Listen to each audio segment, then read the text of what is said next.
Yan mga kamekaniko, ito nga pala yung binebenta natin flasher ng Suzuki X4. Ito ay hindi plastic. Ito ay aluminum mga kamekaniko. So magbubukas tayo ng isa.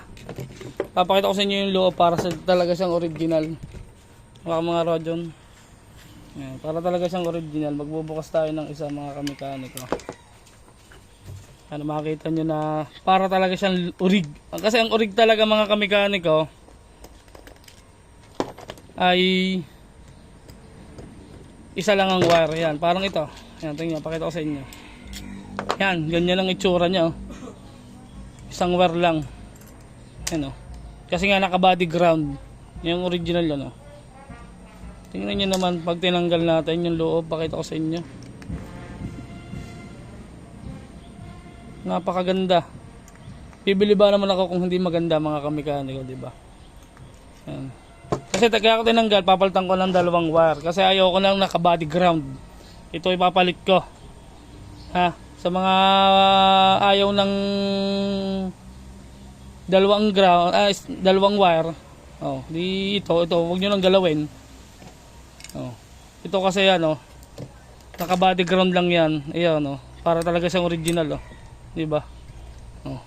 Tingnan niyo naman ang pagkakagawa niya sa loob, talagang precise na precise. Napakaganda.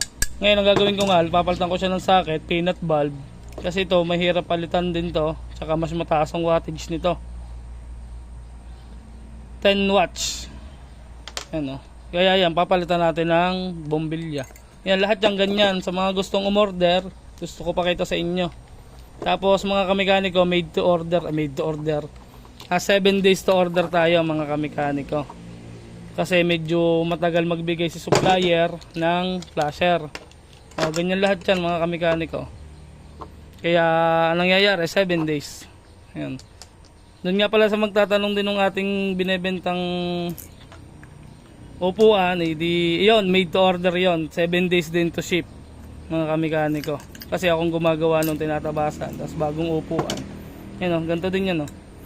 Kaya ako papalitan ng socket kasi minsan dito naglulos, katagalan. Oo, sa una okay, pero katagalan hindi na siya naaari. Kaya yan, tinatanggal ko na mga kamekaniko. Yan, tanggalin na natin yan. Ang gagamitin ko lang dyan yung tornilyo tsaka bracket. Yan. Yan. Pero kung di nyo naman kailangan yung ganung proseso, pwede nyo, tulad nga na sinabi ko, bumili lang kayo ng heavy duty na socket. Ito, papalitan ko dito ng wire. Hindi itong wire na itong gagamitin natin. Para may color coding tayo kasi may sinusunod tayong color coding dun sa ating nire-restore. Ayun, sa mga gusto nga umorder, ito ay, ulitin ko, hindi ito budget meal mga kamekaniko. Napaka hirap hanapin ito, tsaka napaka-unti ng stocks, napakahirap hanapin. Ayun, sa mga gustong umorder, i-PM nyo ko sa may mga budget. Yun lang, peace out.